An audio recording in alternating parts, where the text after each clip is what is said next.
front left. LeBron, Bill Doyle, Worcester Telegram. What did you think of the job? I know he had a lot of help that Marcus Morris did guarding you. I think they had a great game plan in game one, and he was the start of it. He was my matchup, and I think they did a great job of communicating throughout the whole game. Knowing where I was, knowing where our teammates was, and Brad and the coaching staff did a great job in game one, and you commend that, and we have an opportunity to look at a lot of film tomorrow, see ways they was making us uncomfortable, making myself off balance, and not have a rhythm all game. So we'd be much better in game two.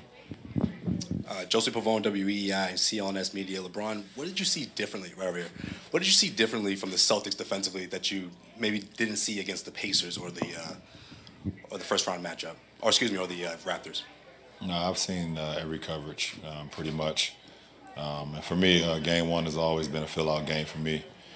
If you ever followed my history, so I got a good sense of the way they played me today, and and how I play going into game two. Ken Berger from Bleacher Report here in the middle, LeBron. Speaking of history, this building has been the scene of some of your greatest playoff accomplishments and some disappointments along the way, too. Those Celtics teams were built much differently, though. Veteran teams, Hall of Famers. How is this challenge different for you, and how are you different now than you were back then? Every year is a different challenge, no matter if you're going against the previous Celtics team to the present. They've always been well coached. They've always had multiple guys on the floor that can do multiple things, and they've always had two-way players. So that challenge has never it's not like it's been different. It's always been that same challenge. And, for me as an individual, I just try to continue to get better every year to put myself in a position where I can be successful. Front row, Dave. David McMenamin, ESPN. LeBron, you guys started off 0 for 14 from 3. When you're having a game like that, do you think that you and your teammates can feel the misses going into the next shot? And what do you feel about three-point shots moving forward in this series for you guys as a team? Well, three-pointers shots is a part of our DNA. That's who makes us, the best team that we can be. I think even early on with the shots that we had some wide-open looks that just didn't go. I think in the first quarter, JR and Kev, G Hill, they had some great looks. They just didn't go, and we're okay with that. We're absolutely okay with that, and we're going to take those same looks going into game two if the opportunity presents itself. Right side, Steve. LeBron, Steve Belpat, Boston Herald. They had guys they were putting on you initially in any given possession, but you seem to be able to get the switch to a different guy pretty quickly off that. Do you think you exploited that switch enough to getting the secondary guy on you? Well, like I said, I'm getting an opportunity to break down the film tonight and tomorrow and see ways we can be better with, offensively to have us in much more of a better rhythm. Joe.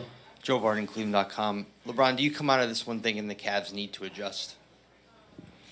Well, you definitely have to adjust. That's what part of a playoff series is about. The team adjusting from game to game and seeing ways you could be better. So, I think that's an obvious question. But you were talking about how the 3 is part of your DNA. You could change a lineup and go with a much different look. You could have Tristan in the front court, which would change matchups. Did you see enough in one game to want to go in that direction, or do you stay with what got you here? Well, you're asking a tactical question as far as something I can't control. That would be a Coach Lou question if he's want to change the lineup or not. I think our coaching staff will give us the best game plan to go out and win no matter who's in the starting lineup going to game two. The three-point shot has been always a big part since we pretty much assembled this team 4 years ago. And I think it's going to be a big part of it throughout this series, as long as we continue to get the ball movement and guys feeling good rhythm. Left side. Jack McCloskey from The Ringer. How Al Horford made a couple of plays in that early run for them. How important was that to setting the tone for this game? No, I think it started from their momentum and what they wanted to do started from the tip ball. Horford tipped it right to Jaylen Brown, and it looked like we had 2 on him, and next thing you know, he's getting a layup, right off the tip. So that kind of set the tone right there, and we missed some shots. They made some shots. Horford hit a big a 3, and also was able to get an and 1 and get Kev his early 2 quick fouls. So, it kind of just started from the beginning. Jared Weiss, The Athletic. The Celtics defense was more physical and aggressive at the point of attack tonight than they were in the regular season. Was that something that surprised you guys when you were trying to get into your actions in the half court? What do you mean? Well, on their switches, they were. Are you trying asking to me, or were they more physical, or are you saying? I'm asking. I'm saying they were. I'm asking, did that affect the way you guys executed your plays in the half court? Physical basketball is part of the playoffs. That's what you expect. I don't think you can just say that because you're not on the floor. But physical basketball is a part of the postseason. So, it's easy to make a narrative when you win or lose to say, okay, you guys play bad offensively and you lost, and then you win. You're like, oh, you played better. So, physical basketball started from game one in the Indiana series when Indiana punched us in the mouth too in game one, and it's been like that throughout. Front right. Bob Schron, The Citizen. LeBron, you guys were off practically a week. Did you feel that you might have lost some of your rhythm as a result, and was it kind of loose at the beginning of the game for you guys? Thank you.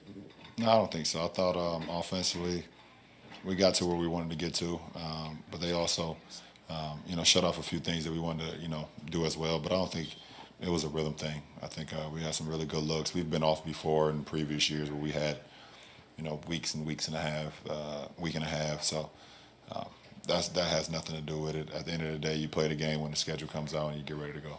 Go with our last two, Marla up front and then Steve. Marla Ridenour, Akron Beacon Journal. When the start of the fourth, I think they cut it to 14. Do you have any idea what? I think they scored 7 quick ones. Anything? What happened there? What happened?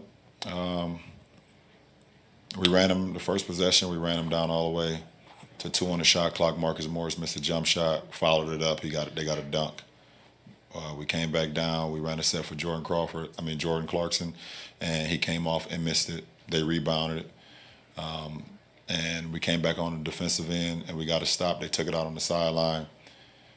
Jason Tatum took the ball out, threw it to Marcus Smart in the short corner. He made a 3. We come back down, missed another shot. And then Tatum came down and went 94 feet, did a Euro step, and made a right-hand layup timeout.